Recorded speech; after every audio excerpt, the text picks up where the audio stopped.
皆さん、こんにちは。今日は日本人なら誰もが知っている侍を紹介します。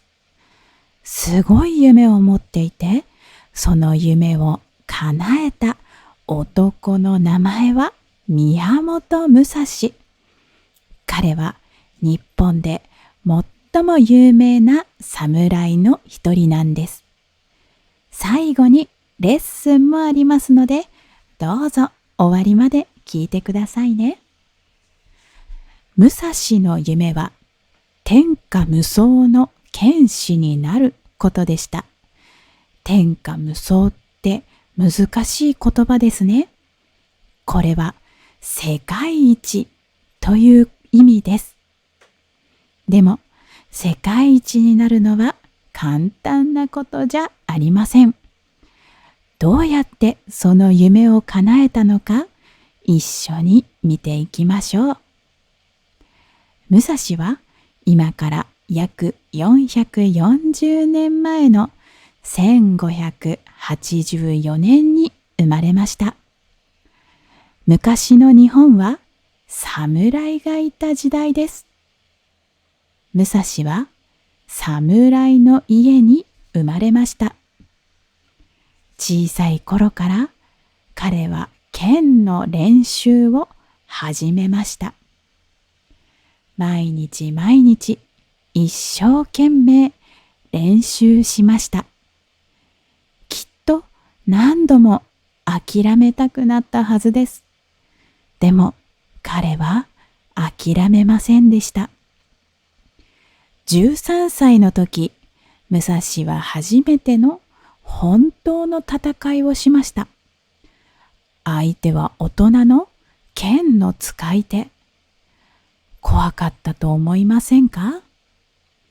私だったらとても怖くて逃げ出したくなります。でも武蔵は勇気を出して戦いました。そしてなんと勝ったんです。武蔵は日本中を旅しました。強い相手を探してたくさんの人と戦いました。60回以上も戦って一度も負けませんでした。すごいですね。旅の間、武蔵は新しい剣の使い方を思いつきました。それが二刀流です。二刀流って何でしょう？簡単に言うと、両手に剣を持って戦う方法です。普通の侍は右手に長い刀を持って戦います。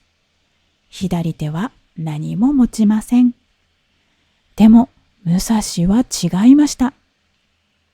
左右どちらの手でも同じように刀を扱えるようになることを目指しました。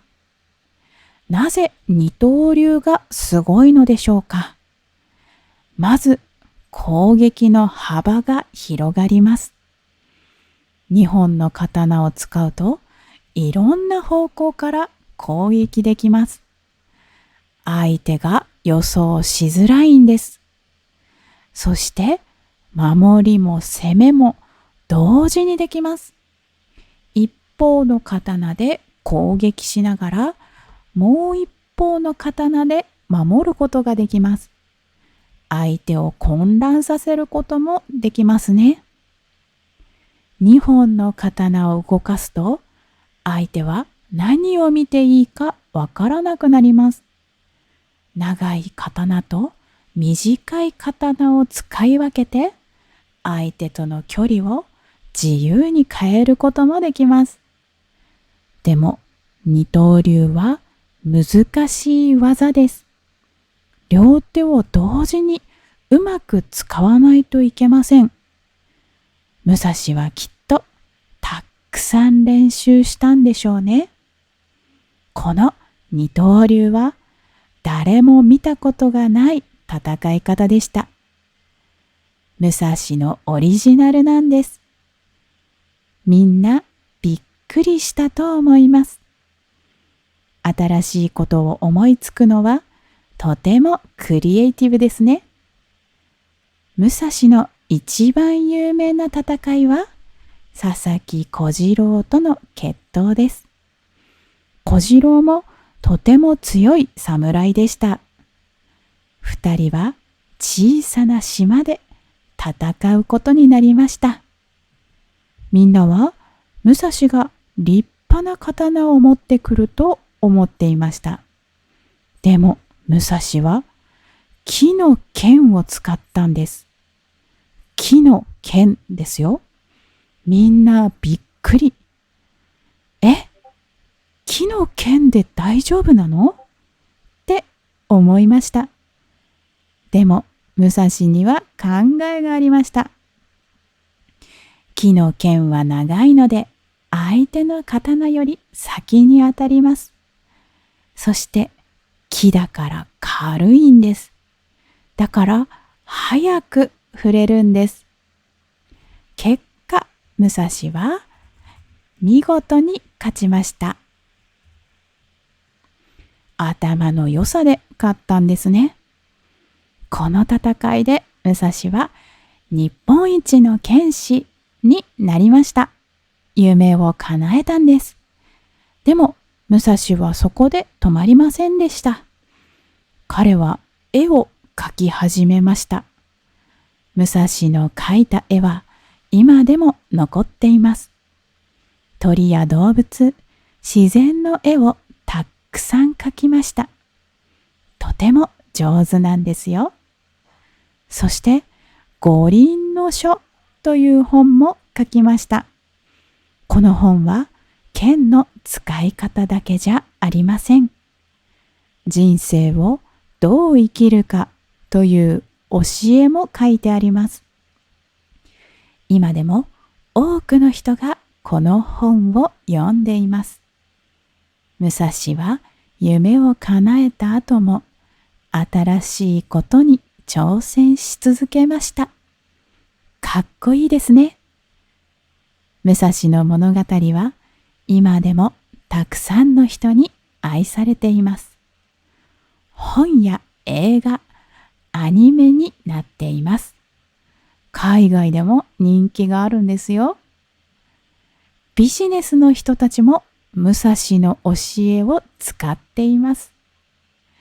宮本武蔵は夢を持ち、その夢に向かって頑張り続けた人です。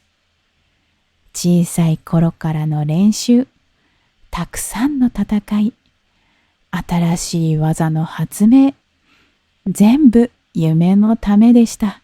大切なのは自分の夢を信じること。そしてその夢に向かって一歩ずつ進むことです。武蔵みたいにきっと皆さんも夢を叶えられますよ。皆さんの夢をコメントで教えてください。みんなで夢を応援し合いましょう。今日は日本語の面白いところをお話しします。それは男性語と女性語です。日本語を勉強していて、どうして男の人と女の人で話し方が違うの？と思ったことはありませんか？私も海外の友達によく聞かれます。今日はその秘密を楽しく学びましょう。私の言い方。皆さんは自分のことを何て言いますか？愛ですか？日本語では男の人と女の人で違います。面白いでしょう？男の人の言い方には僕、俺があります。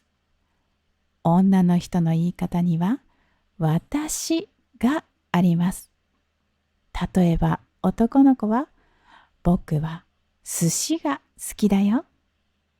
女の子は私はラーメンが好きよと言います。想像してみてください。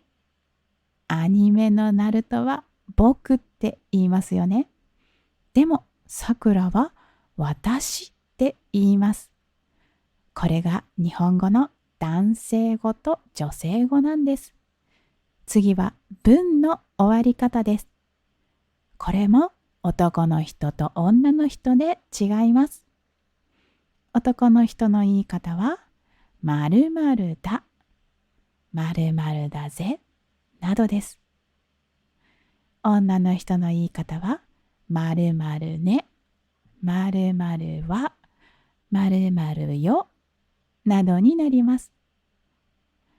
例えば男の子は今日は暑いな、アイス食べようぜ。女の子は今日は暑いわ、アイスを食べるわねなどです。ドラゴンボールのベジータを思い出してください。俺は強いんだって言いますよね。でもブルマは私賢いのよって言います。最後はびっくりした時の言葉です。これも違いがあります。男の人はうわやおいを使います。女の人はキャやまあを使います。例えば男の子はうわ財布忘れた。女の子はキャ財布忘れちゃったなどです。でも大切なことがあります。これはルールではありません。男の子が私と言っても女の子がぜを使ってもおかしくありません。日本語の男性語と女性語はキャラクターを作るのに便利です。アニメや漫画のキャラクターを思い出してください。話し方でそのキャラクターの性格がわかりますよね。皆さんも自分の好きなキャラクターを見つけて、その話し方を真似してみてください。きっと日本語がもっと楽しくなりますよ。今日はここまでです。このチャンネルの動画の文章をダウンロードできるようにサイトを作りました。よかったら応援してください。概要欄にリンクを貼ってますので、そこから見てくださいね。よかったらチャンネル登録とグッドボタンを押してくれるととても嬉しいです。また次の動画で一緒に散歩しながら日本語を勉強しましょう。またね。